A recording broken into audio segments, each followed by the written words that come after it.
dark and ominous. That's the feeling you get when you first start up Thumper. Thumper is a music-based rhythm game that came out on the PS4, PSVR, and PC back in October 2016. Now developer Jewel has brought the game over to the Nintendo Switch, making it portable for the first time. For the longest time, the music rhythm genre seemed dead, with games like Guitar Hero, Rock Band, and Amplitude feeling completely oversaturated in the market. But Thumper feels different. This game doesn't have you create the music, you just accompany it. It all feels seamless in integration when you play the game. Looking at the gameplay, most will be quick to misjudge the game as a fancy music player visualizer, but I'll do my best to try to explain and describe the gameplay for you. In Thumper, you play as this little metal beetle on a rail. At first, everything around you feels empty and dark, like a lonely spaceship traveling through the dark depths of space. Slowly you'll begin to hear music playing, and as it does, abstract menacing looking visuals crawl in from the sides of the screen. The music will begin to ramp up, and slowly as you get a feel for the track, obstacles will appear on the rail that matches up with the music playing in the background. These obstacles can be spikes on the ground, curved walls, or notes on the rail, just to name a few. You're not creating the music by avoiding these obstacles, but your actions rather accompany the music.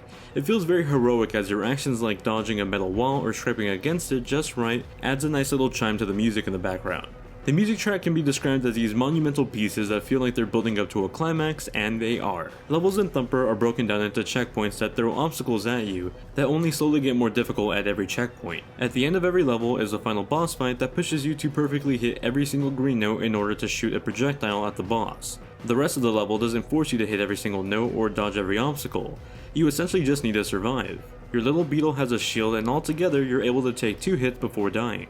Usually if you hit the note at the start of every checkpoint, you earn back your shield if you lost it previously.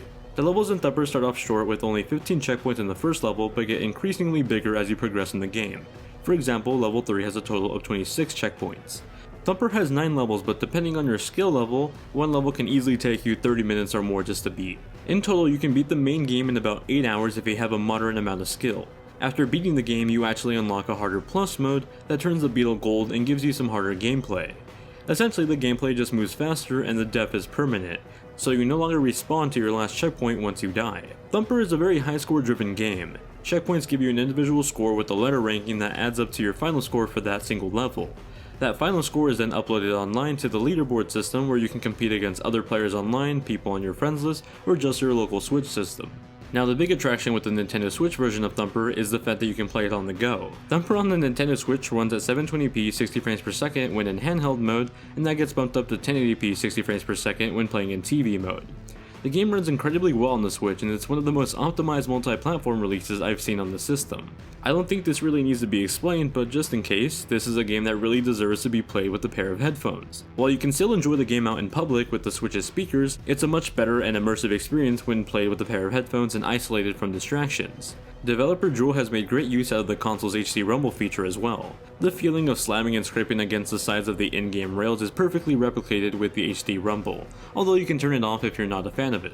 Overall, Thumper is not only a well-designed music rhythm game, but a great port on the Nintendo Switch as well. The one thing I would have loved to see more of in this release is some extra content. While the gameplay can last you about 8 to 10 hours or more depending if you choose to replay the game in the harder difficulty, a lot of consumers are going to drop $20 on this title and feel like 9 levels is a bit scarce.